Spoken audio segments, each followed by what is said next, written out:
Have you ever noticed this? You're sitting on the floor, your back against the couch, your dog curled beside you, and without even realizing it, you start talking. Not talking like commands, not sit or stay, but talking like they're the only one who would understand. You tell them about your bad day, the thing you didn't say out loud to anyone else, the thought you never posted, the weight you've been carrying quietly, and then it happens. They stop moving, their head tilts just a little, their ears lift, their eyes lock onto yours, and for a split second, it feels like they're listening in a way no human ever has. That's when the question hits you. Do they actually understand me? Or am I just filling the room with noise? Here's the truth most people never hear. Your dog doesn't hear your words the way you do. They hear you, your rhythm, your breath, your emotional temperature. To them, your voice isn't just sound, it's information, it's safety. It's the emotional weather of their entire world. And once you understand how your dog truly hears you, you will never speak to them the same way again. Welcome back to Loyal Dog Lover. Today we're decoding the silent language between you and your best friend. Part 1. The music inside your voice. When you speak to your dog, they aren't translating grammar. They aren't analyzing vocabulary. They aren't thinking in sentences. They are listening to music. Think of your voice like a river, not the words floating on top, but the current underneath, the rise, the fall, the tension, the calm. Science confirms this in a way that still surprises researchers. Dogs process human speech using both sides of the brain, just like we do. But here's the difference. Humans prioritize meaning first. Dogs prioritize emotion first. Your dog listens for warmth, for softness, for stress hiding between syllables. That's why this matters so much.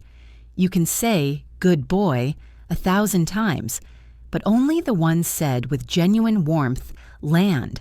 A soft, melodic "good boy" lights up reward centers in your dog's brain. It feels like approval, like closeness, like a gentle hand on the chest. But say those same words flatly, cold, rushed, distracted, and the meaning disappears. To your dog, the melody is the message. They don't care what you say. They care how it feels when you say it, and that leads us to something even deeper. Part 2. Your voice is their weather. Imagine living in a world where you don't understand language, but you feel everything. That's your dog's reality. To them, your voice is the weather system of the home. A calm tone feels like sunshine. A soft voice feels like shelter. A sudden sharp edge feels like thunder. This is why dogs often leave the room during arguments, even when the argument has nothing to do with them. They don't understand the words. They feel the storm. Raised voices spike their stress hormones. Tension tightens their body. Unpredictability makes the world feel unsafe. Over time, your dog learns your patterns, the sound of your relaxed voice, the tone you use when you're tired, the rhythm of your happiness. And once they learn it, your voice becomes home. Not the house, not the couch, not the bed. You. When your dog hears you, they know where they belong. And here's where it gets even more powerful. Because your dog isn't just listening, they're mapping you. Your dog is always watching you, not in a creepy way, not in a guarding way, in a studying you way. Over time, without effort, without intention, your dog builds what scientists call an emotional map of you. Not a memory of facts, but a memory of patterns. They learn the sound of your keys hitting the table, the way you open the door when you've had a long day, the difference between your footsteps when you're excited and when you're exhausted. They know your moods before you name them. That's why your dog often reacts before you do, before you admit you're stressed, before you realize you're sad, before the tears show up. They notice the pause where your greeting used to be, the sigh that wasn't there yesterday, the half-second delay in your voice. To you, these changes feel invisible. To your dog, they are massive shifts in the landscape. And when that emotional map changes, your dog responds. They move closer. They sit beside you instead of across the room. They rest their head on your knee. They follow you more than usual, not because they want something, but because they're trying to fix the glitch. Part 3. The mirror effect. Here's something that changes how you see your dog forever. Dogs don't just read our emotions, they absorb them. There's a phenomenon called emotional mirroring. It means your dog's nervous system syncs with yours. When you're calm, they soften. When you're anxious, they tense. When you're overwhelmed, they become restless. It's not coincidence. Long-term stress in humans has been shown to raise stress levels in their dogs, too. They're not just reacting to you. They're sharing the load. That's why an anxious dog often lives with an anxious human, and why calming yourself down is sometimes the fastest way to calm your dog. You don't lead them with commands. You lead them with energy. Your dog vibrates at your frequency, and when you regulate yourself, slow breath, relaxed shoulders, gentle voice, your dog follows. Not because you told them to, because they trust you. Part 4. Why words start to stick. Now here's the question most people ask next. If dogs don't understand words the way we do, how do they know their name? How do they know walk, treat, or sit? The answer is more beautiful than obedience. Dogs learn through association. A word isn't just a sound, it's a memory. Walk isn't a command. It's the movie of every leash grab, every sniff, every shared moment outside. Sit isn't submission. It's focus, connection, reward. Your dog links sounds to experiences, not definitions. Every word you repeat with emotion becomes a photograph in their mind. That's why certain words feel powerful to them, not because of the sound, but because of the history behind it. Your voice becomes a scrapbook of moments you've lived together. Part 5. The meaning of a sigh. Let's talk about something small that most people misunderstand. The sigh. Your dog circles once, twice, flops down, and lets out a long breath through their nose. Many people think it means boredom, but most of the time, it means safety. A slow sigh with relaxed eyes is your dog turning off alert mode. It's their body saying, "I'm safe now. I can rest." But when a sigh comes with wide eyes and a stare, that's disappointment. I guess we're not playing. I guess I'm not getting that bite. Once you notice the difference, you can't unhear it. You start listening not just to sound, but to state of being. And here's the quiet truth.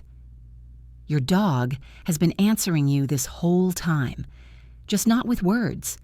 Your dog doesn't answer you with words. They answer you with presence.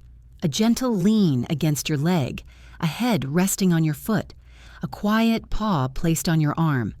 These aren't random movements. They are responses. They are sentences written in a language older than speech. Part 6. When dogs speak without sound. Most people think dogs communicate with barks, but barking is just the loudest layer. The real language lives in the quiet moments. A long gaze followed by a slow blink.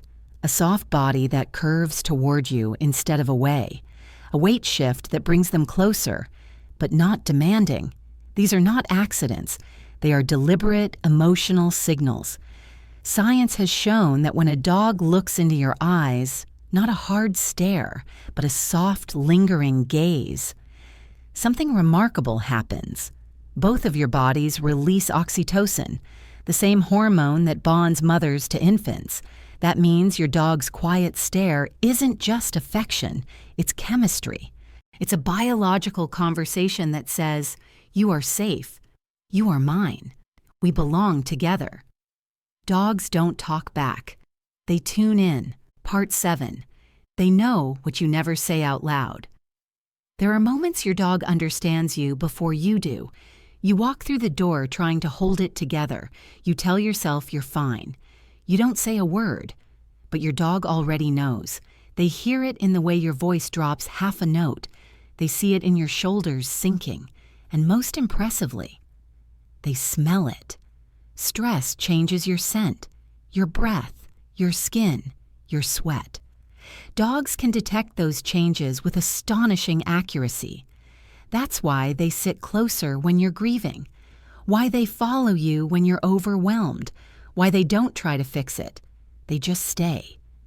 In that stillness, something powerful happens. You realize you've been seen, without having to explain yourself. Part 8. The language of the body. If you want to know what your dog is thinking, don't listen. Watch. Dogs are masters of physical communication. A slow blink is trust. A loose, wiggly posture is joy. A deep exhale after you sit down is relief. That moment when your dog stretches out beside you only after you've settled, that's not coincidence. That's them saying, the pack is together now. Even the smallest movements carry meaning: ear position, breathing rhythm, how close they choose to lie, not touching but just close enough. To the untrained eye, it looks like nothing. To your dog, it's a full sentence. Part 9. Learning to listen back. Here's where the bond changes forever. What happens when you stop talking at your dog and start listening with them? The relationship shifts. What was once a monologue becomes a duet. This is called attunement. It's the ability to sense and respond to another being in real time. When you pause because they pause. When you soften your breath as they settle. When you follow their gaze instead of redirecting it. You're speaking their language back. You're saying, I see you. I feel you. I'm with you. This is where love moves beyond ownership or training. This is where it becomes resonance. And here's the part most people never realize. Your dog remembers feelings, not days. Dogs don't remember life the way we do. They don't replay dates. They don't track timelines. They don't relive arguments in their head at 3 a.m. They remember feelings, and those feelings are tied to you. Part 10. The emotional memory vault. Every shared moment becomes a deposit. Your laugh in the kitchen, the way Sundays feel slower, the sound of your car pulling in. Dogs store these moments in something scientists call episodic-like memory. It means they remember experiences, and more importantly, the emotion attached to them. Your dog remembers the day you brought them home, not the date, not the time, but the feeling, the warmth, the relief, the safety. That's why certain sounds unlock instant reactions. Keys jingling, a familiar phrase, your voice calling their name from another room. Those aren't habits, they're memories waking up. To your dog, memory isn't in the past, it's alive. Part 11. Why waiting by the door is never random. Have you ever watched your dog sit by the door long after you've left? Not pacing, not whining, just waiting. They're not confused, they're remembering. Yesterday, you left, and you came back. The day before that, the same. Again and again. Waiting becomes logical. It's not hope. It's pattern recognition wrapped in trust. That's why when your dog curls up in your empty chair, it hits so hard. They're not being dramatic. They're holding your space, keeping it warm, preserving your presence until you return. Dogs don't fear time. They believe in continuity. Part 12. They carry pieces of you. Here's the truth that stays with you. Your dog carries pieces of who you are, your routines, your rhythms, your emotional fingerprints. They know you when no one else is watching. They witness your quiet habits, your unguarded moments, your softness when the world isn't looking. That's why losing a dog feels like losing a witness to your life. They weren't just there. They knew, and they remembered. Part 13. How we honor that kind of love. So how do you honor a devotion that asks for nothing? You notice. You slow down. You listen when they speak in silence. You answer loyalty with gentleness. Every slow blink, every sigh at your feet, every moment they wait by the door. It's not routine, it's love. And maybe the greatest gift we can give back is to let them know they're seen too. But here's the twist. Your dog doesn't need long speeches. They don't need perfect training. They respond to simple words, spoken with intention. 10 words. That's all it takes. Not magic words, not secret commands, not anything complicated. Just simple sounds, spoken with intention. Because your dog doesn't hear vocabulary. They feel tone, timing, and truth. If you love your dog even half as much as they love you, stay with me until the end. Because word number 10 is the one that changed my relationship with my own dog forever. And before we begin, hear this. If you're watching this, your dog already chose you. So let's start. Word number 1. Good, you say it all the time. Good boy, good girl. But to your dog, good is more than praise. It's reassurance. When said warmly, good becomes a safety signal, a soft landing for their nervous system. Not because a treat might come, but because your energy feels kind. Say it slowly. Let it smile. You'll see it instantly. A slower blink, a softer body, a relaxed tail. That's your dog saying, I feel safe with you.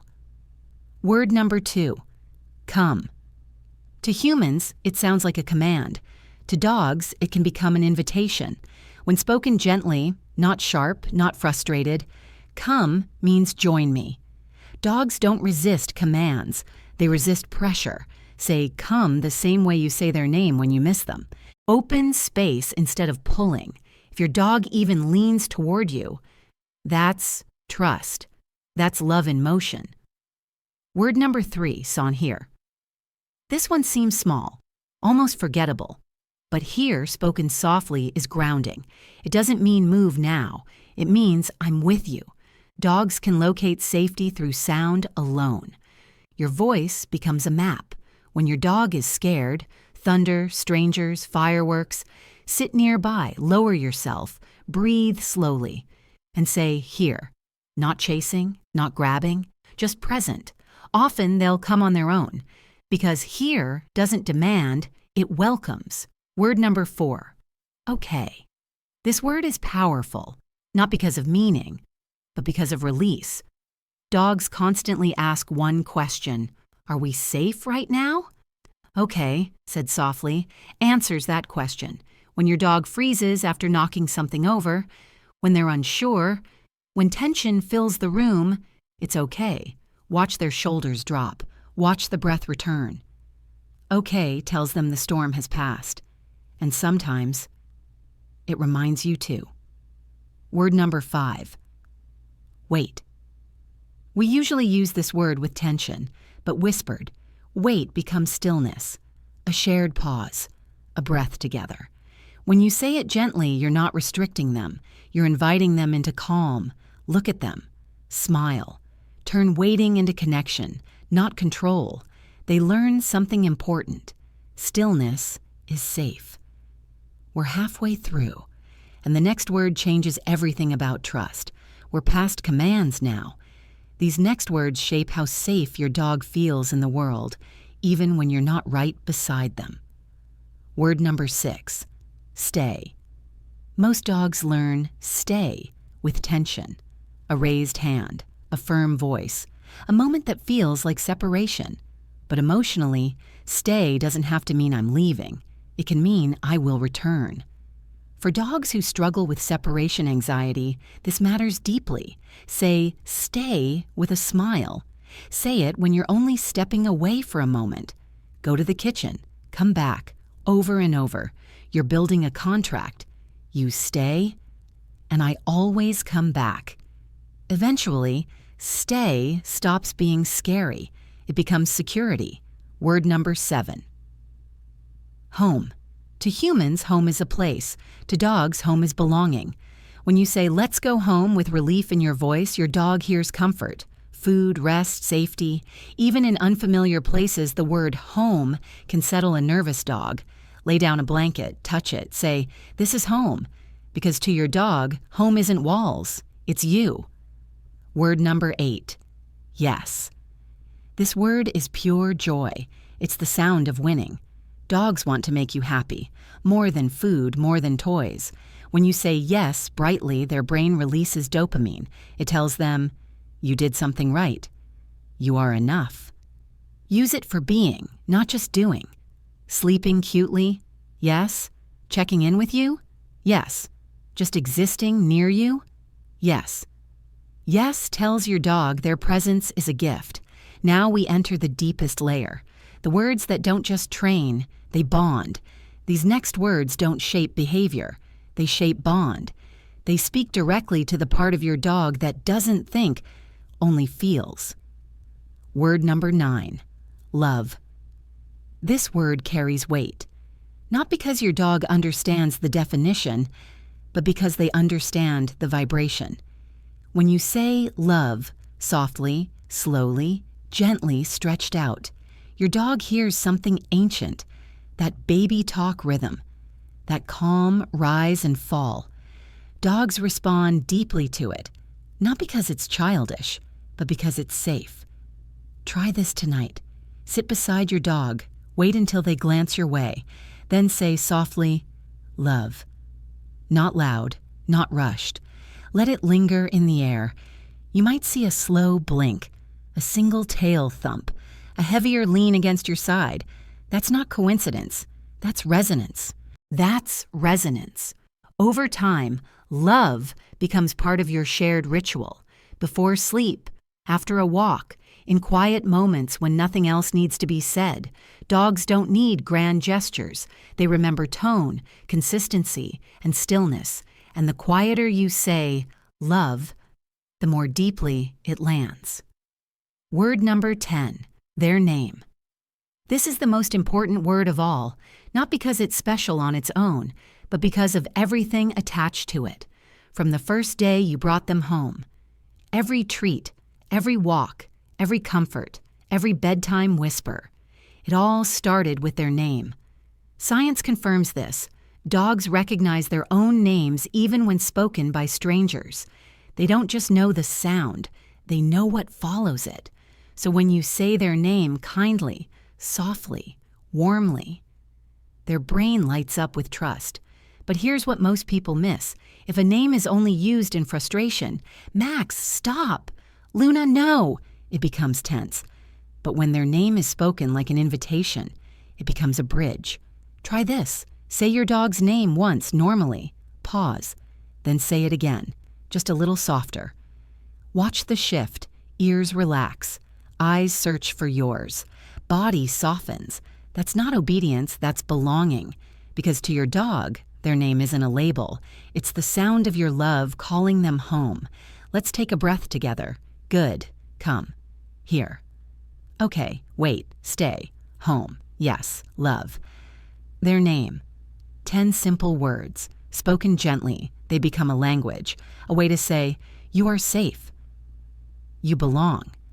You are loved. And in the end, dogs don't need us to speak perfectly. They just need us to speak honestly. Let's talk about something almost every dog owner has seen. That look. Head lowered, ears back, eyes glancing up from under the brow, tail tucked just enough to break your heart. We call it the guilty look. But here's the truth. Most people don't know. Your dog isn't feeling guilt. Part 14. Do dogs know when they've done something wrong? Dogs don't experience morality the way humans do. They don't chew the shoe and think, I have violated an ethical rule. What they do understand is your emotional reaction. Dogs are experts at reading humans. Your face tightens, your voice drops, your body stiffens, and instantly your dog knows the energy has changed. That famous guilty look isn't remorse. It's appeasement. It's your dog saying, please don't be upset. I'm not a threat. I want peace. They're responding to you, not reflecting on the past. Part 15. How dogs actually apologize. Dogs are pack animals. Harmony matters more than being right. So when tension appears, they try to repair it, not with words, but with behavior, averted gaze, licking your hand or face, lowered body posture, a gentle lean against your leg. These are appeasement signals. They're your dog's way of asking, "Are we okay again?" Even bringing you a toy after being scolded isn't defiance. It's a peace offering. Let's play instead of fight. And when they roll over and expose their belly, that's vulnerability. It's surrender. It's trust. Part 16. When you are the one who needs to apologize, we've all done it. Stepped on a paw, raised our voice in frustration, moved too fast and scared them, and the guilt hits instantly. Here's what matters most. Dogs don't understand verbal apologies. They understand energy shifts. If you hurt your dog, don't rush toward them. Pause. Let them see your body soften.